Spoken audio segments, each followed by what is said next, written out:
아메리카 대륙을 발견한 콜럼버스는요, 위대한 탐험가이자 항해자였습니다. 그런데 그가 처음에 항해를 시작하게 된 동기가 신앙에서 시작되었다라고 하는 것을 여러분 아셔야 합니다. 하나님을 향한 열정, 그 신앙을 가지고 항해를 시작했습니다. 그래서 그는요, 이탈리아의 탐험가이면서도 당시 신앙이 좋았던 스페인 왕 페르디난트 왕의 도움을 받고 지원을 받아서 탐험을 시작을 하게 됩니다.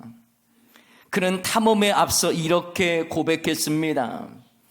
자비로운 주님께 내 열정에 대해 기도드린다.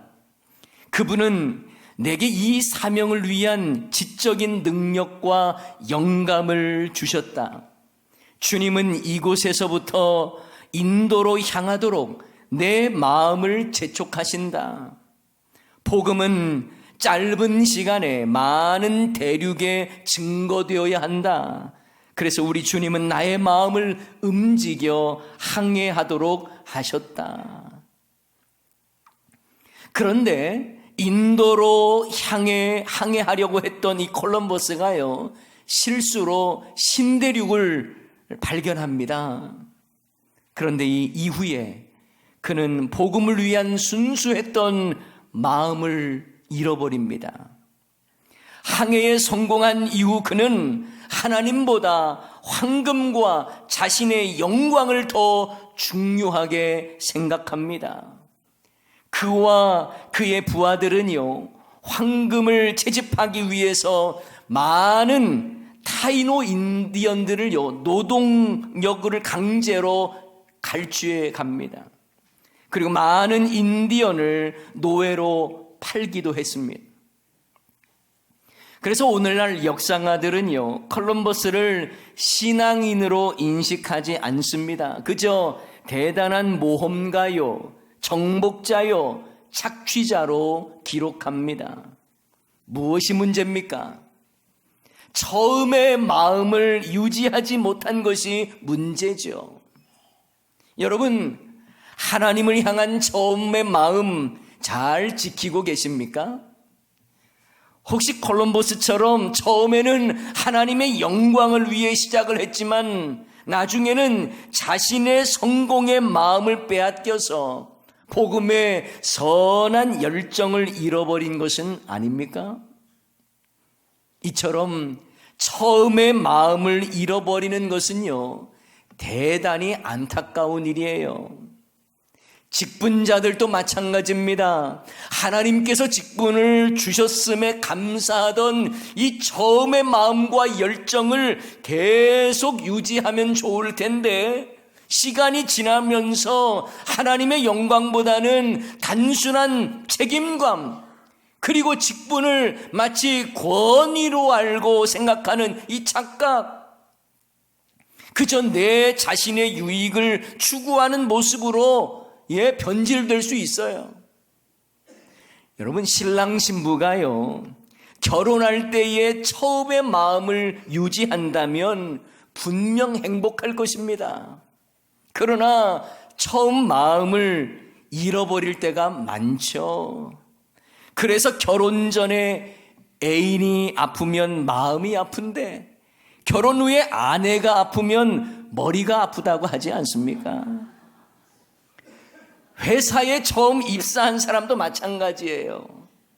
처음 입사 때의 그 마음과 각오를 그대로 유지하기가 쉽지 않습니다.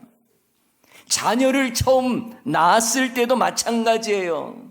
어떻게 자녀를 키우겠다고 하는 신앙의 결단과 그 마음이 있었는데 그 마음을 유지하기가 쉽지 않습니다. 이처럼 초심을 지키는 신앙, 힘들어요. 그래서 요한계시록에도 보면 주님께서 에베소 교회를 향해 처음 사랑을 버렸다고 책망하지 않습니까? 처음에 주님을 향해 했던 그 순수한 열정, 그리고 헌신과 사랑을 잃어버린 것이죠. 바라기는 저와 여러분의 신앙은 한결같이 좋은 신앙 될 수 있기를 주님의 이름으로 축원합니다. 오늘 본문은요, 유다 왕 요아스에 대한 내용입니다. 요아스는요, 겨우 7살에 유다 왕이 됩니다. 요아스를 알기 위해서는요, 그의 부친 아시야에 대한 그 내용을 좀 살펴볼 필요가 있어요. 요아스의 부친 아시야 왕은요, 북왕조 이스라엘과 아주 친목을 도모하고 악한 일도 함께 도모했습니다. 우상숭배도 거침없이 했던 자입니다. 그랬던 이 아시야 왕이 남유다 왕임에도 불구하고 북이스라엘 왕을 방문했다가 북이스라엘에서 피살을 당해요. 그러자 북이스라엘의 아합과 이세벨의 딸인 이 아달랴라고 하는 여자가 있는데요, 이 여자는요, 이미 유다 왕 요람과 결혼해서 태우의 역할을 하고 있는 거예요. 정략 결혼했겠죠. 그런데 아시아 왕이 죽자 이 아달랴라고 하는 이 여자가 유다 집안의 정통성을 지닌 왕자를 다 죽입니다. 그리고 자신이 왕이 됩니다. 아달랴는 온갖 우상 숭배의 핵심에 놓여 있는 인물이었거든요. 그때 하나님은 제사장 여호야다를 통해서 갓난아기 요아스 왕자를 몰래 빼내어서 키웁니다. 그리고 7년이 지난 후에 여호야다 제사장은 종교 지도자들과 족장들을 중심으로 이 아달랴를 죽이고 요아스를 왕으로 즉위시킵니다. 이후에 여호야다는요, 요아스 왕과 함께 우상을 부수고 바알의 신당과 제단들을 다 무너뜨리고 바알의 제사장들을 제거하는 이 종교개혁을 일으키거든요. 제사장 여호야다는 겨우 7살의 왕이 된 요아스에게 신앙훈련을 시켰고 그리고 극진히 보살폈습니다. 그래서 하나님이 기뻐하시는 통치가 무엇인가를 가르쳐 줬죠. 요아스 왕도요, 어린 나이였지만 우상과 바알 제단으로 더럽혀졌던 이 성전을 정결케 합니다. 그런데 문제는 그를 신앙 속에서 잘 이끌어줬던 여호야다 제사장이 죽자 요아스 왕은 변질되기 시작합니다. 오늘 본문에 보면 요아스가 여호와의 전을 버리고 아세라 목상과 우상을 섬겼다고 말씀합니다.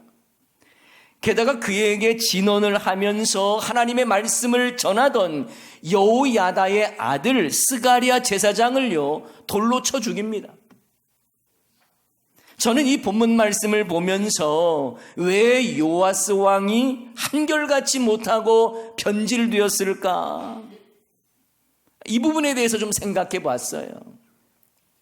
저는 이 시간에 그 이유를 말씀드리면서 저와 여러분의 신앙은 이 한결같은 신앙생활을 해야 된다라고 하는 이 부분에 대해서 도전받는 시간 되기를 원합니다.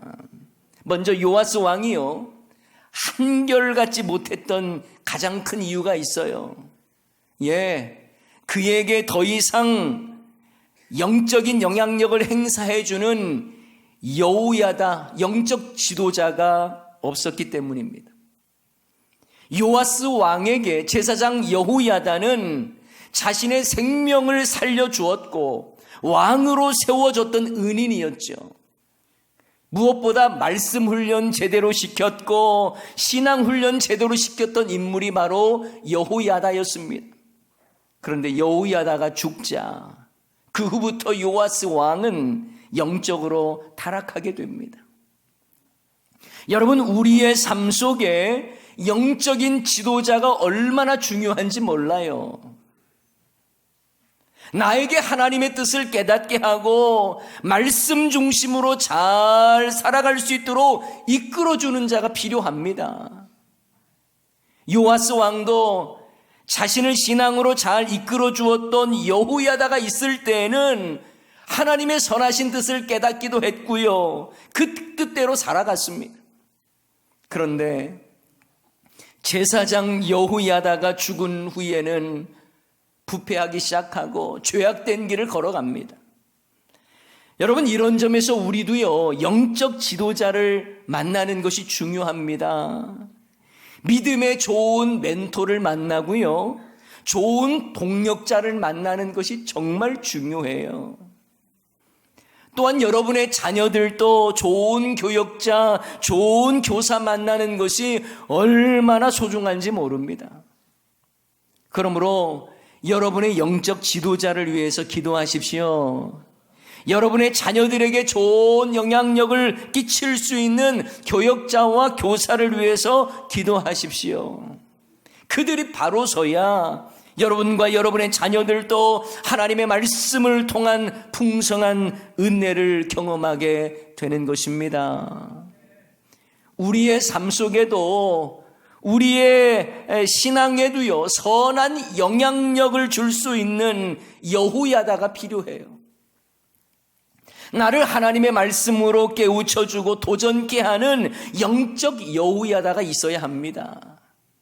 바라기는 여러분 모두가 영적 여호야다를 통해 말씀의 선한 영향력을 받고 영적 도전을 잘 받을 수 있기를 주님의 이름으로 축원합니다. 내가 알아서 신앙생활을 하겠다? 이것처럼 위험한 발상은 없어요. 우리는 늘 넘어지기 쉬운 존재입니다. 선줄로 생각하면 넘어질까 조심해야죠.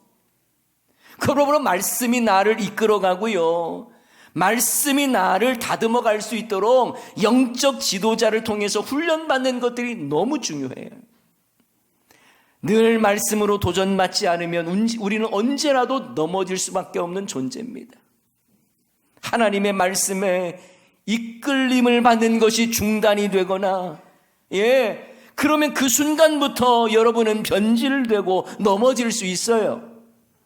바라기는 우리 모두에게 영적인 지도자, 그리고 풍성한 하나님의 말씀을 통해서 영적 여호야다를 삼고, 그 여러분이 영적 여호야다의 인도를 잘 받을 수 있기를 주님의 이름으로 축원합니다. 자, 또 한 가지, 요아스 왕이 한결같지 못했던 이유 뭘까요? 말씀의 조언에 귀를 닫았기 때문에 그래요. 하나님은 우리가 말씀 묵상을 통해서 또 설교자를 통해서 하나님의 말씀을 듣게 하십니다. 하나님의 말씀을 들으면서 우리가 깨닫게 되는 거죠.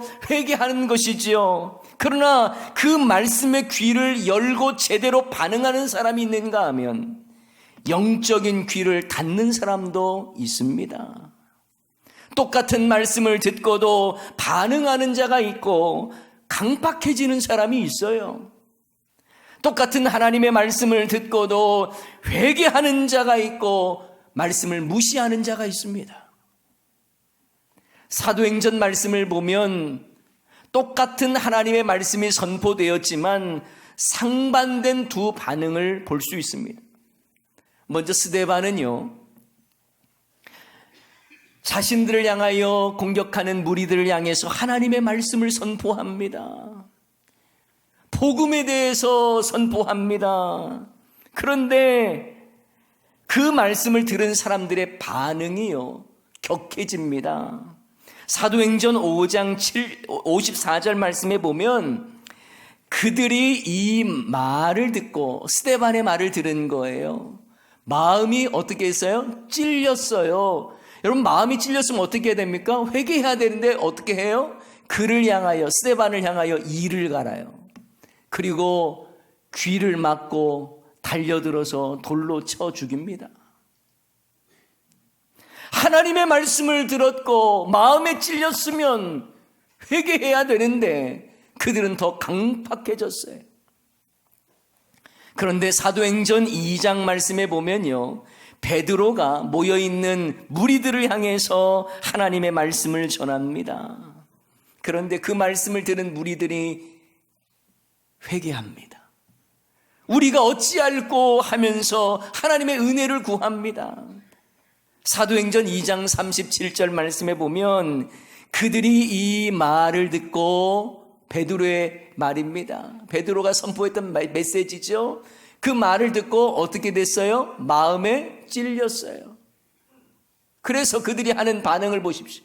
베드로와 다른 사도들에게 물어 이르되 형제들아 우리가 어찌할꼬 하거늘 회개하는 거예요.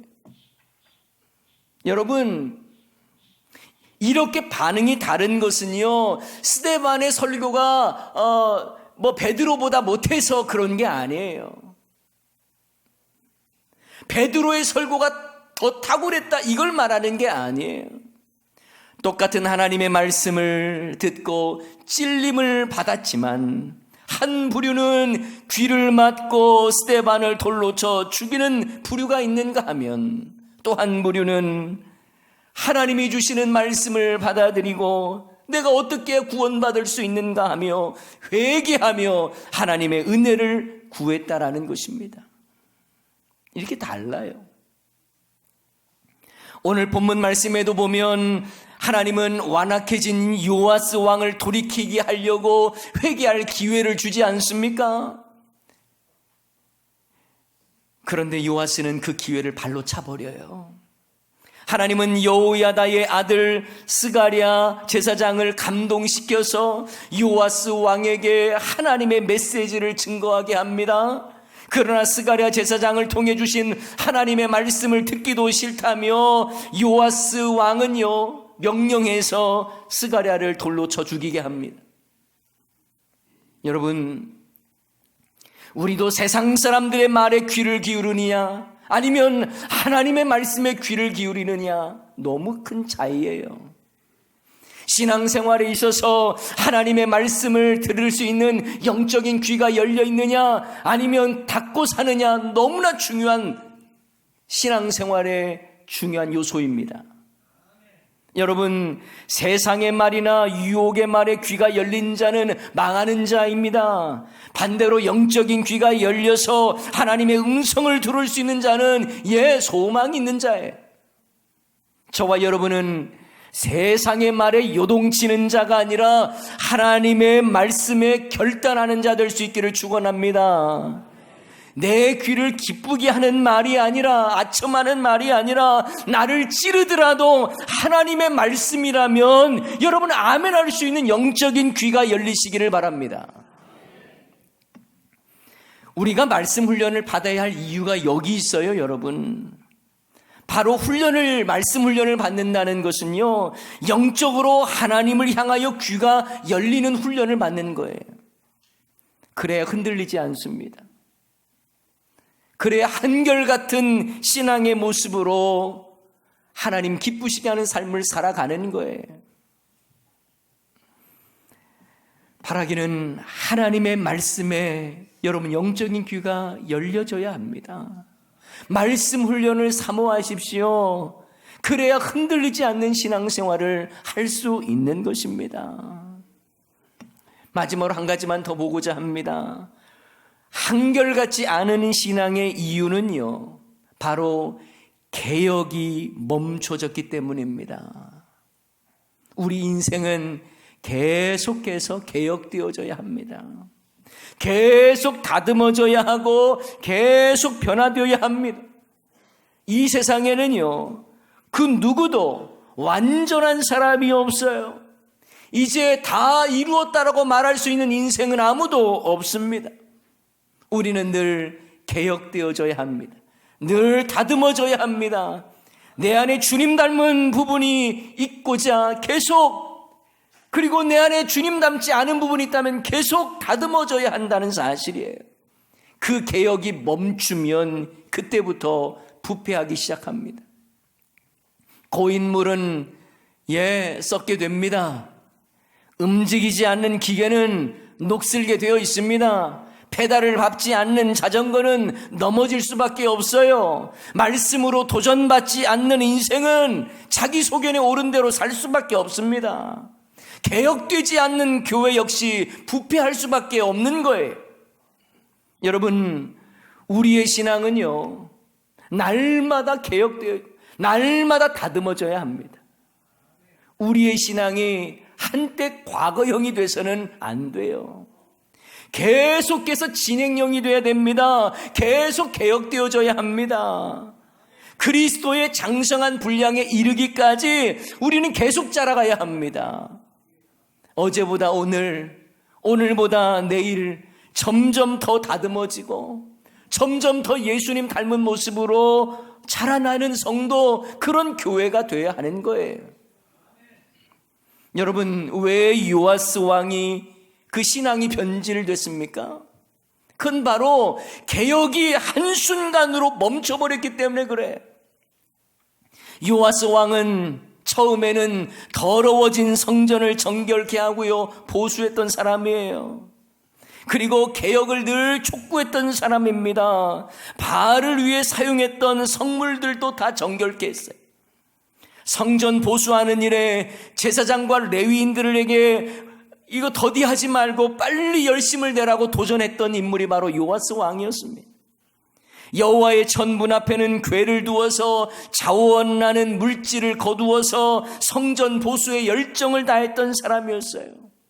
성전을 보수하고도 남는 돈으로는 여호와의 전에 쓸 그릇을 만들었습니다. 이 얼마나 귀한 일입니까? 그러나 안타깝게도 요아스의 개혁은 과거형이 되어버렸어요. 현재형, 진행형이 되지를 않았습니다. 그러니 변질됩니다. 사랑하는 여러분, 개혁은 어제나 오늘이나 한결같이 변함없이 진행형이어야 합니다. 과거형이 돼서는 안 돼요. 과거에 내가 은혜 받았던 것이 추억거리가 돼서는 안 됩니다. 과거에 교회에서 내가 이 일도 하고 저 일도 했다는 것 무용담처럼 말해서는 안 돼요. 여러분, 꼭 기억해야 할 것은 내 인생의 개혁이 멈추는 순간 우리의 영성은요, 추락할 수밖에 없어요. 그래서 사도 바울은 이렇게 권면하지 않습니까? 빌립보서 3장 12절 말씀 우리 다 같이 한번 읽어봅니다. 내가 이미 얻었다 함도 아니요 온전히 이루었다 함도 아니라 오직 내가 그리스도 예수께 잡힌 바 된 그것을 잡으려고 달려가노라. 아멘. 여러분, 우리는 다 이루었다고 말할 수 있는 존재가 아닙니다. 이 말은 오직 예수님만이 하실 수 있는 말이에요. 그러니 우리는 계속 주님의 말씀 의지하여 주님 주실 상을 바라보며 계속 달려가는 거예요. 예수님 닮은 인생으로 살아가기 위해서 계속 다듬어져야 한다라는 말씀입니다. 이것이 바로 개혁이에요. 그리고 개혁의 도구는 바로 하나님의 말씀입니다. 하나님의 말씀이 우리를 쳐서 복종케 하고 우리는 하나님의 말씀 앞에 철저하게 깨어지고 부서져야 합니다. 이를 위해 우리는 늘 말씀을 사모하며 교회에서 제공하는 이 말씀 훈련 잘 받아야 돼요. 말씀이 나를 다스리시고 말씀이 나를 다듬으시도록 내 자신을 내놓고 훈련 받아야 하는 것입니다. 주님의 형상이 내 안에 이루어질 때까지 우리는 계속해서 개혁되어야 합니다. 주님께서 우리를 부르실 그날까지 말씀으로 개혁되어지는 삶을 계속 살아가야 한다라는 말씀이에요. 요아스는 한결같지 않았습니다. 처음 신앙을 버렸습니다. 하나님의 음성 듣는 것 거부했습니다. 그리고 개혁을 멈춰버렸어요. 과거형으로 멈춰버렸어요. 그러니 부패하고 추락합니다. 그 결과 어떻게 되는 줄 아세요? 오늘 우리가 함께 읽지는 않았지만 본문 이후의 내용을 보면요, 요아스는 적은 무리의 아람 군대 하나 제대로 이기지 못하고 완전히 나라가 노략을 당합니다. 그리고 요아스는 큰 부상을 입어요. 게다가 성 안에서는 반역을 당하게 되고 죽임을 당합니다. 심지어 그의 시체는 왕들의 묘실에도 장사 지내지를 못합니다. 왕이지만 왕의 묘실에도 들어가지 못하는 비참한 결말을 맞습니다. 그러나 반대로 여호야다 제사장은 어떠했습니까? 그는 한결같은 신앙의 사람이었어요. 14절, 오늘 본문은 아닙니다만 14절 하반절에 보면 여호야다가 세상에 사는 모든 날에 여호와의 전에 항상 번제를 드렸다, 이렇게 말씀합니다. 한결같은 모습이죠. 그 결과 여호야다는요, 왕은 아니었지만 여러 왕의 묘실에 장사 지냄을 받습니다. 이 얼마나 큰 차이예요? 이처럼 한결같은 신앙과 변절하는 신앙은요, 결과도 달라요. 과연 여러분의 신앙은 어떠하십니까? 여러분, 예수님은 우리를 사랑하시되 변함없이 한결같이 끝까지 사랑하셨습니다. 요한복음 13장 1절 말씀을 볼 때마다 가슴이 뭉클해지는데요, 우리 한번 읽어보겠습니다. 6월절 전에 예수께서 자기가 세상을 떠나 아버지께로 돌아가실 때가 이른 줄 아시고 세상에 있는 자기 사람들을 사랑하시되 끝까지 사랑하시니라. 아멘. 예수님은 제자들이 자신을 부인할 것 아셨습니다. 제자들이 배반하고 떠나갈 것 아셨습니다. 그럼에도 불구하고 끝까지 한결같이 사랑하셨습니다. 그런데 왜 우리의 신앙은 한결같지 않습니까? 바라기는 저와 여러분의 신앙, 주님을 향한 신앙 고백, 주님의 말씀으로 개혁되어지는 그 모습, 한결같은 모습으로 주님 기뻐하시는 삶을 살아가시기를 주님의 이름으로 간절히 축원합니다.